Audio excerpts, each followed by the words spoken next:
here today, we are finishing up the book of Judges with some really horrible story we will be going through. I have a lot of Bible verses, try to cover the story later, but that's okay.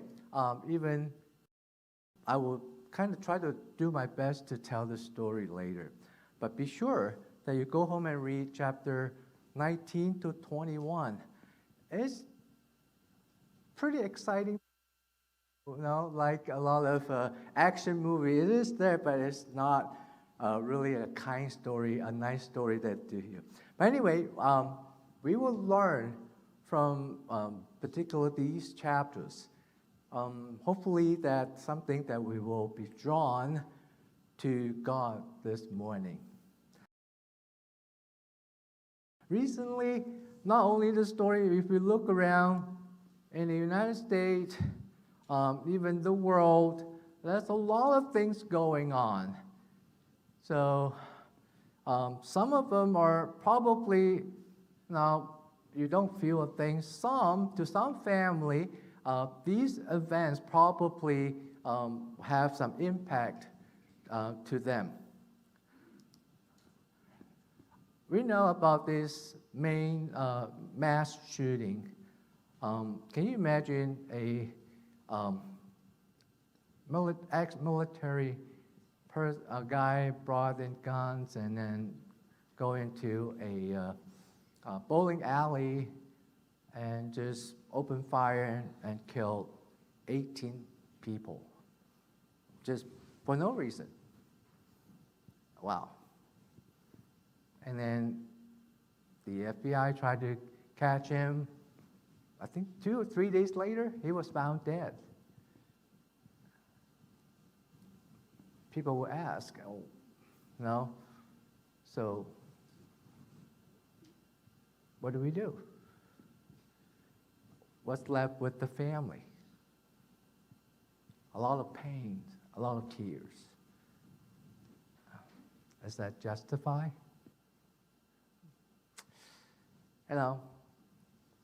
It is really a sad story to tell, and also that, this city, Livingston, is really, really small and peaceful and nice community there. You would not imagine horrible thing will happen there. Well, Johnson County, Overland Park is still a really, really nice part of the city, but we don't take things for granted, really. And of course, from afar, we have the war. From afar, we know all this. If you still do not know there's a war going on there, you're missing a big time, okay? We're so glad that Sharon's dad got out of that war, really. We pray for him. But, it just happened on a regular day, I think, to a lot of people there in Israel, October 7th. And many people just got killed and brought over as hostage at Gaza Strip. And of course, I'm not talking about some political things there, but then there's horrible things going on. And eventually, this 85-year-old Yocheved Lifshitz got released. She was one of the first ladies that got released. And then she described how horrible the experience was. And they were hidden in one of the tunnels, and she got hurt and all the bad stuff. A lot of people got killed. They don't care whether you are old or you're young, and also. And then she got released, and the war still go on. Wow. You think that, we're living in a nice life here, but then next second, and things turn south. Our life is full of uncertainties. Not too long ago, we just recovered from COVID-19, remember? And who is in control? Are we still in control? This is exactly what happens. When things happen, we're going to ask, what's going on? Who is in control? Can we control it? It is easy to let the question fly away when everything goes well. But when this disaster, war comes, then we start to point fingers. And some will be drawn closer to God, but some decided that they will do nothing with God. What will you decide? We've read the book of Judges. We've seen how spiritually, from the time of Joshua, it was kind of like a spiritual high at that moment, and God let them fight the Canaanites, and every time they went there and they conquered. And then after Joshua passed away, and the rest of the people, Israelite, seems to be very faithful to that in the beginning. But then they fall into cycles after cycles of sin and repentance and punishment and all this. And then God raised judges to save them. And they may survive for another 40 years, and then here goes again another cycle of sin. Ultimately, this will see that when we do not allow God to take control of our life, and our life will go spiral downhill. This is what happened. So with this story, we will go through later, I'm going to tell two truths to help us to put our faith in Jesus as our God, our Master, and our King. All right. The first thing, this book, the book of Judges, repeats a lot of terms. The right thing in the eyes. But whose eyes? So I'm using the first title. The right things in man's eyes lead to destruction. Okay, what does it mean? Number one, we see Judges 19, verse 1. This is not the first time it's already mentioned. Even earlier, it's already said that, but it said, in those days, there were no king in Israel. So what? Well, it was true that there was no king chosen yet, because after a while, then they chose King Saul and then King David. That was years later. But at those times, that there were no kings chosen to reign over Israel. And they were kind of like having their own leaders in each tribe and follow God's leadership. But this is not really what happened, because everyone is doing according to what they think is right, even though they have God's law, the Moses law.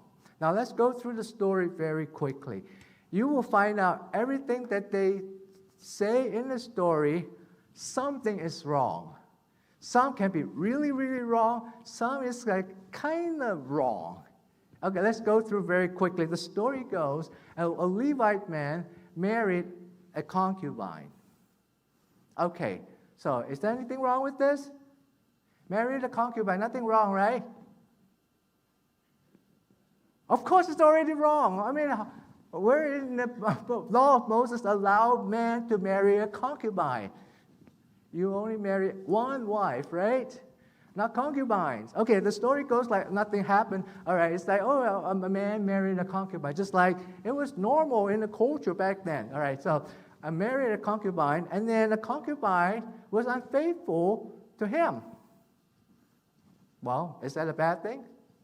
Yeah, it is a bad thing. But then this man loved this concubine, so he tried to woo her back. Yeah. So he tried to win her back, so he brought some donkeys and then goes to the concubine's father's house, which is in in Judah.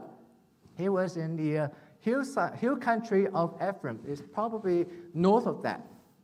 So when he got there, I didn't list up there. The father of the concubine was very, very happy about that. So originally the man tried to stay 2 days, but then the father said, stay one more day. And then the third day, and stay another day. I thought that it was a nice thing for your father-in-law wanted you to stay for another day. Isn't it a nice thing? I mean, it's more like a Chinese thing too. You know, if you have your family come over, you probably want them to stay longer. But as I really read into it, and I realized not really a nice thing. Why? Because the father-in-law wanted him to eat and drink with them. Now, what does that mean to you? Eat and drink. What do you do when you eat and drink?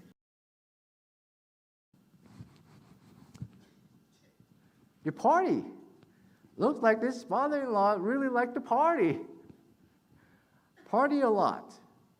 Okay, I didn't list up there, so maybe that's a problem there. But then eventually this guy, the Levite, decided, no more party. We need to go. We need to go.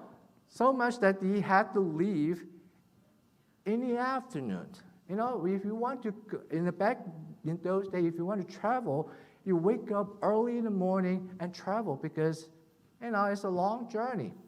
But this guy, he was delayed so much that he had to leave in the afternoon. But when you start in the afternoon, not far away, you can't go far away. So that's what happened. So he went to this, just right outside Judah, and then he went to this place, Gibeah. And then when he was there, it was late in the evening. It was not a good idea to walk further because it is dangerous. Remember, this is the time of judges. Okay, you travel on the road, chances are you get robbed and get killed there. It's not safe. So they decided to stay in Gibeah. So they went to the city hall and sat down. Nobody cares. Okay, is that a good thing? Because according to the law of Moses, you should treat sojourners. You should welcome them. You need to take them at home. But nobody cares. No one in Gibeah will offer to host this foreign, this sojourner. No, nobody would until someone that actually came from the hometown, hill country of Ephraim, and he happened to work there, and he said, what are you guys doing here? And then he finally hosted them, but he was not someone who lived in Gibeah. He was not the locals. Wow, how nice, huh? How nice, huh? Well, there's something there. But things goes worse. Some scoundrels, bad guys, came, heard about this outsider came. They wanted to do something bad to the concubine. Well, you read the story. Even the father said, don't do bad thing to them. They're my guests. Do it to my daughter. I was like, what? It could have been the culture thing I don't understand, but that's still wrong. But they forced to take the concubine away. And they abused her until she died. Wow, that's a really, really sad story. But the story did not stop there. If you continue chapter 20, when the husband found the concubine dead, what did he did not bury her. He cut her into pieces and sent her body part to 12 tribes. I mean, who would do that? I cannot imagine that.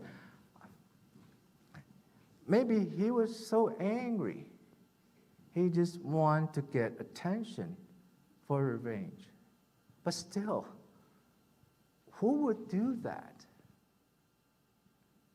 And of course, his action shocked the entire country. The 12 tribes was like, whoa, what is going on here? This catch our attention. So they decided to find these bad guys from the town of Gibeah. But guess what? The tribe of Benjamin did not want to give them up. Because we are Benjamin. We're Benjamite. We do not let other people to discriminate against us. So that's what happened. They refused to give up those guys. So the 11th tribe decided to fight, to have a war, a battle with Benjamin tribe. A long story short, it wasn't an easy battle also. And eventually, 18,000 warriors were killed as a result of this battle. 18,000 for these bad guys. All right, case closed, right? No, they regret. Why? We're supposed to have 12 tribes. Now we don't have Benjamin, so now we have only 11 tribes. We are done. So what do? We have to find a way to deal with that. So they've tried to find out who did not join us in the battle.